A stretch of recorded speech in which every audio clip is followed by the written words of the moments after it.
Do you want respect? Do you feel like people don't respect you?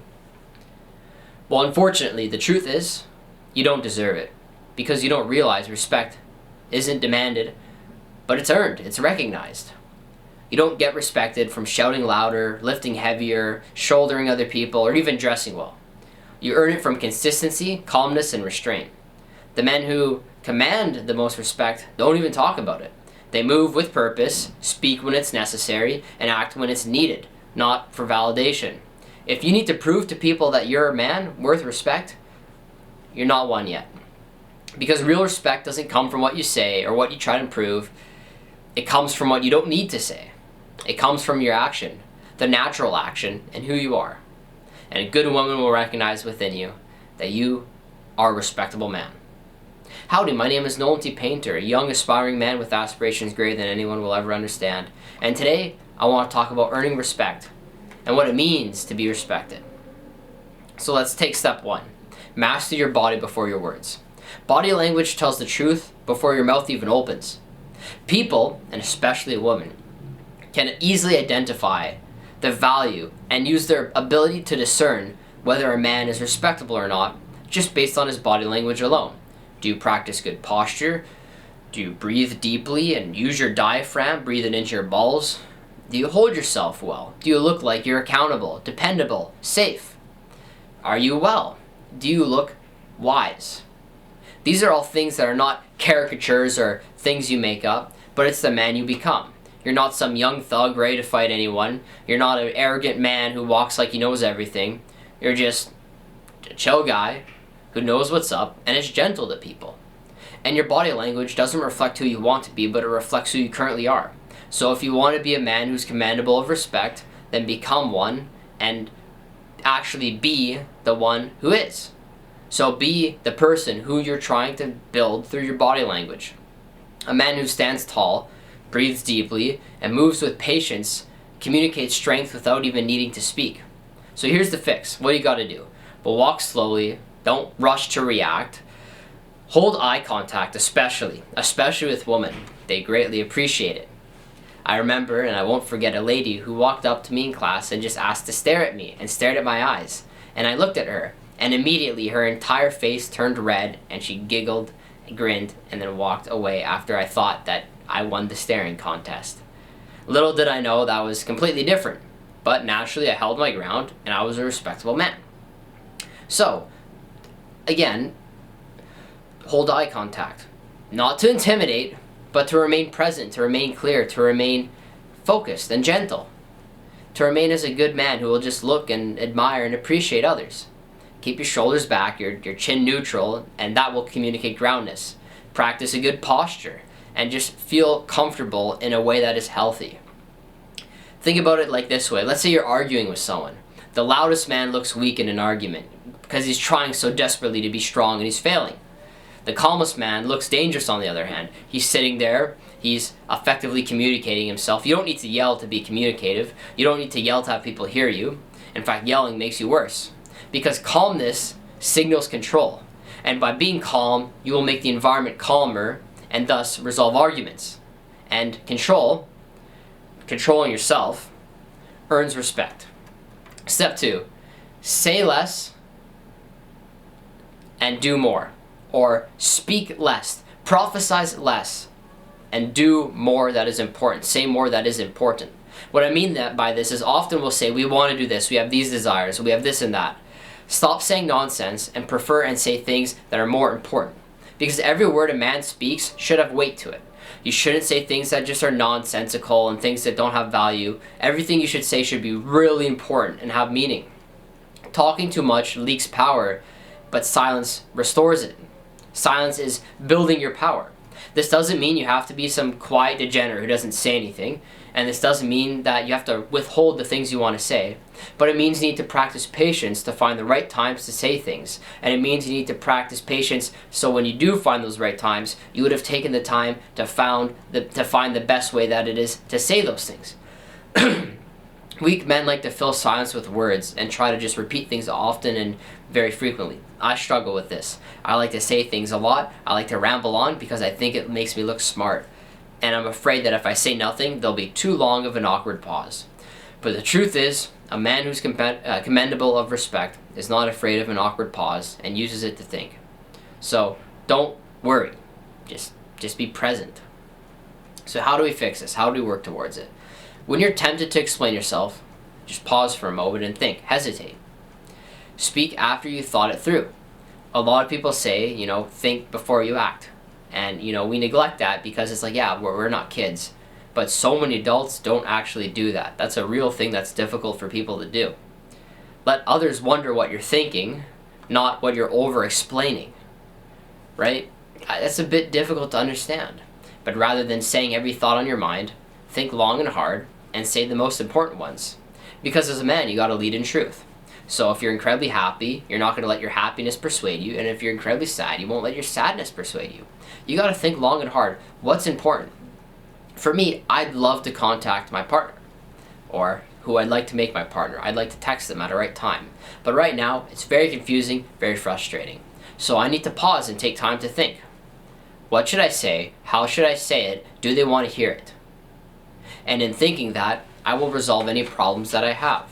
It's very simple, but it's really hard to do. So here's another example. Not necessarily my own example, but something you might relate with. A man of value answers with simply, yes, no, or I'll handle it.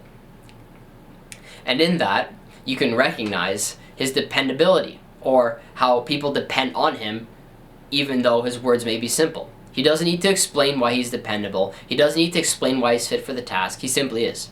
And especially with women too. With men, it's important for men to get reassurance and to know who they're talking to is dependable. But for a woman, if they're talking to you, they already know that you're someone who's worth talking to. So don't bother trying to explain it to them. Just acknowledge them. And it even says in scripture, you don't need to swear things. You don't need to put something on God or on your family. You shouldn't do that, in fact, because, it is egotistical to assume you're superior than God and others. So simply a yes or a no is suffice. And it creates confidence. Over-explanation really kills your confidence because it shows that you're not sure that the people you're communicating with have faith in you. So step 3, keep promises quietly. This is a bit of a personal subject for me. Promises are essential to my way of belief. If I promise you something, I will follow it through. If you promise me something, I will hold you accountable. I promised this girl I'll die for every day and I'll work for every day. I will. I mean that. I promise her this. And it's frustrating. People don't see that in me. Oftentimes they'll see a promise and they'll go, yeah, whatever. But when I say promise, sure as hell I will follow it through. It's a promise after all. What meaning does it have if we don't hold ourselves accountable? And people respect what they can depend on, not what they hear about. So you gain respect by actually doing what you say you would. And, that includes everything, no matter what it is. Even when nobody's watching, you have to still do it. Because the point of doing it is to uphold yourself, to uphold the things you've said in their honor, not to just please them. So stop announcing your goals, start finishing them. I'm at the point in my life where easier said than done becomes easier done than said. It's so difficult to explain my desires and what I want to do for people. No matter, everyone pushes me aside and just kicks on me anyways. So you know what? I'm just going to do it. I'm going to do all the things I want to do, and they'll see it. And that is as objective as it gets. That's why the gym is nice. You can yap about all the crap you want about growing muscle, but the man who just goes and builds muscle is just going to have a better physique at the end of the day. And the best thing about a physique is you can't fake it. It's a perfect and almost like concrete representation of how much effort a man puts into his life. Now obviously there's a lot of other factors, but that's as simple as it gets. So don't talk about the gym, show up. Don't promise change, embody it. You tell someone you're going to change for them. You're going to tell someone you're going to do something for them. I resonate with that deeply. And so I am. I'm doing that.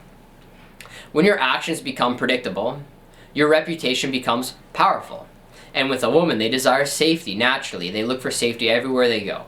So why not be someone who is predictable in the sense that they're safe, they're comfortable, there's no confusion. Women despise confusion and unpredictability. A crappy woman is going to say, I love it when he's, unpredictable and doing dangerous things. No. You want him to be predictable. You want him to be safety naturally. So that doesn't mean surprises aren't nice and no one doesn't want to welcome, a fun surprise or something that's interesting and lightens the mood. But, they should be consistent. And step 4, control your reactions. This is another big one we all suffer with. And here's the hard part. Life as a man is serving others. Whether you're talking with your grandmother, your girlfriend, your mother, your father, your brother, your sister, it's all about serving them. So if you're having a conversation with them and you really want to say something, but the conversation's over, let it be over. If you really want to say something and it doesn't add much, don't say it. That's the frustrating thing. Now, of course, if it's so important, then yes. And if you think it will add value, then yes, you can bring it up and you can say it in a healthy way. But don't push people down once we've moved on, because a man is willing to just say, okay, I really want to say this, but they didn't want to hear it. So you say things based on what people really want to hear and what people need to hear. If people don't want to hear you say nonsense, don't say nonsense. But if they need to hear you say the truth, then say the truth. Don't say whatever you feel like saying. And emotional control is the highest form of strength in a man. We like to think that we're all about being strong physically, but emotional strength is the best strength a man can have. Because men suck at that. Right?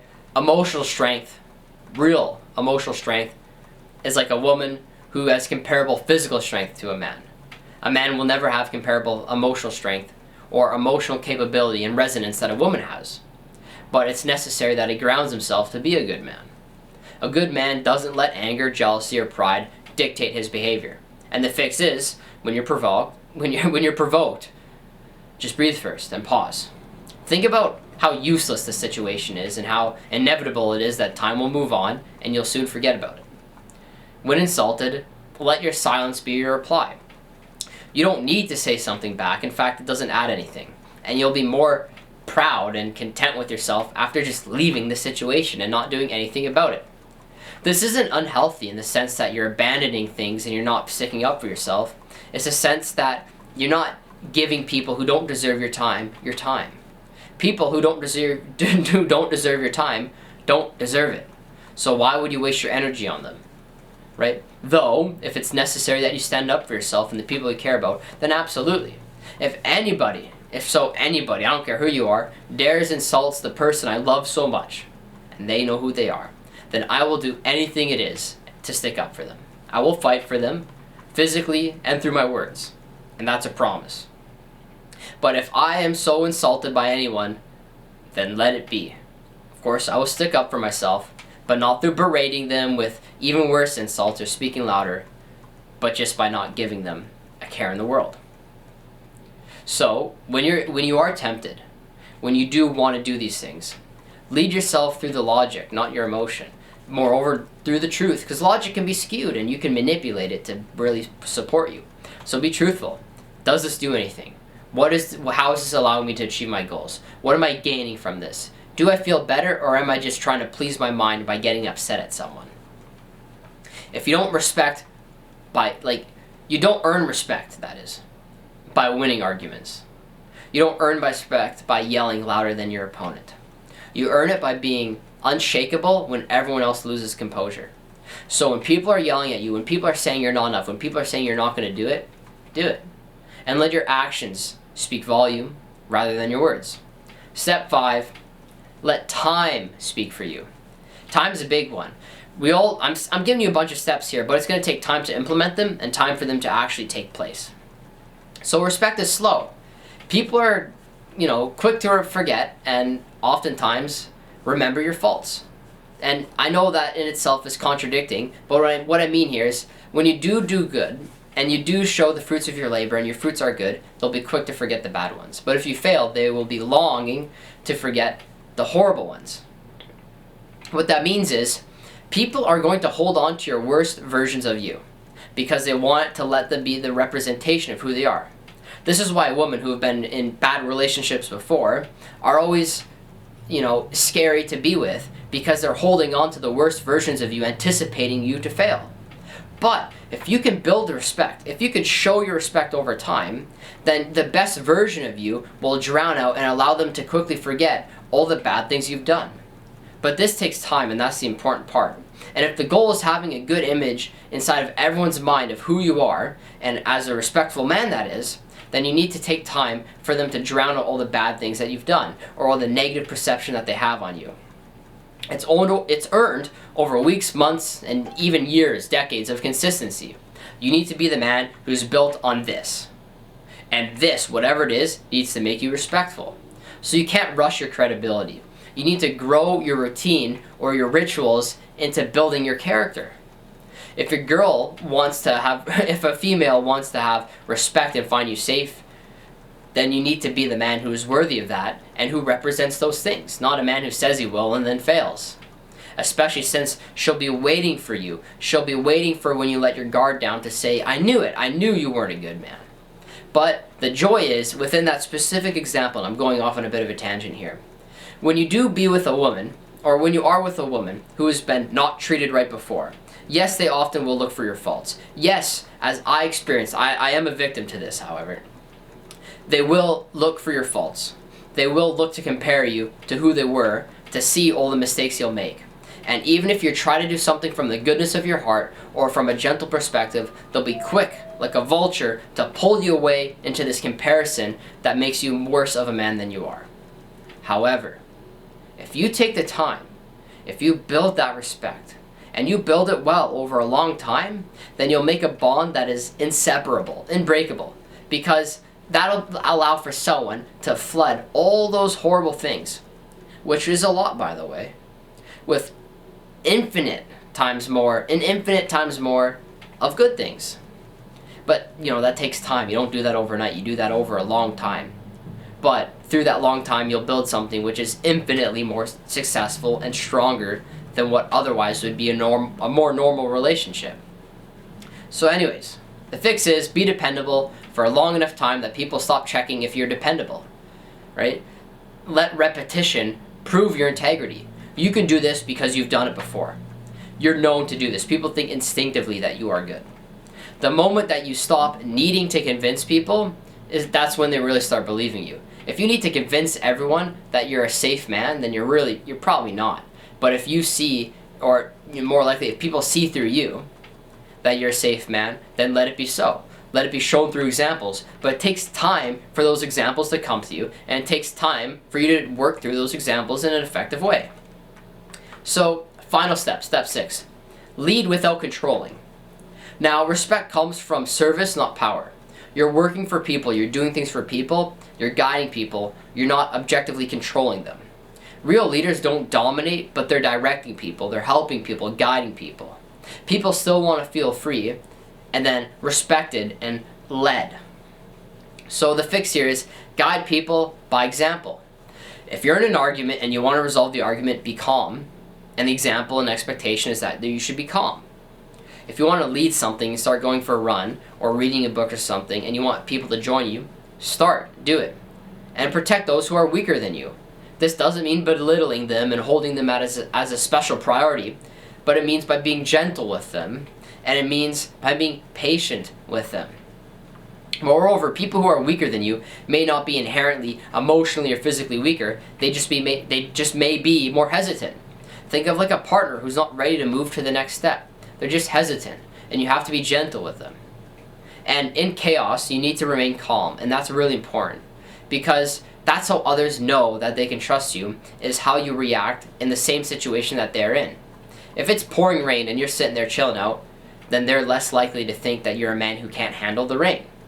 If there's a car accident and you calmly get out and handle the situation, then they're less likely to think you're going to freak out and be non-dependable in a situation if that were to come. So when you're steady, others borrow your calm.